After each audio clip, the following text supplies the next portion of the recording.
लक्षात घ्यायचे. त्याच्यानंतर व्यापारात वापरल्या जाणाऱ्या वस्तूंच्या आधारावरील काही बाजारपेठ आहेत, ज्याचे 3 भाग त्यांनी सांगितले. पहिला आहे मूलभूत वस्तू बाजारपेठ. काही अशा वस्तू असतात ज्या इम्पॉर्टंट असतात, ज्याच्याशिवाय आपण जगू शकत नाही. अशा वस्तू म्हणजे कोणत्या वस्तू? अन्न, वस्त्र, निवारा, बरोबर आहे, आणि मोबाईल.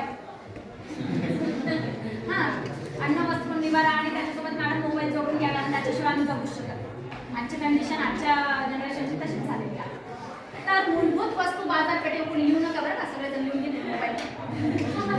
तर मूलभूत वस्तू आहे अन्न, वस्त्र, निवारा. या गोष्टी ज्या बाजारपेठेतून विकल्या जातात त्याला मूलभूत वस्तू बाजारपेठ असं म्हटलं जातं. ओके. त्यानंतर मध्यस्थ वस्तू बाजारपेठ. दुसरा प्रकार आहे मध्यस्थ वस्तू बाजारपेठ. मध्यस्थ वस्तू म्हणजे काय? यंत्र असेल, यंत्राचे सुटे भाग असतील, है ना, त्या बाजारपेठेस मध्यस्थ वस्तू बाजारपेठ असं म्हणतात.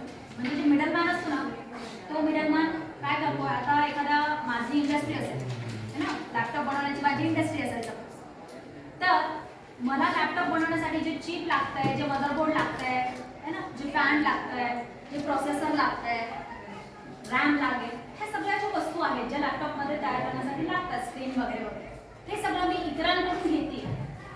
तर जे मध्यस्थ आहे, जे मिडलमॅन आहे, त्या मिडलमॅनकडून मी काय करते? एक वस्तू गोळा करते. म्हणून मध्यस्थ वस्तू बाजार. आणि शेवटी आहे ग्राहक वस्तू बाजारपेठ, जिथे ग्राहकांच्या उपयोगासाठी वस्तू विकल्या जातात. अशा बाजारपेठेचं आपण काय म्हणतो? ग्राहक वस्तू बाजारपेठ.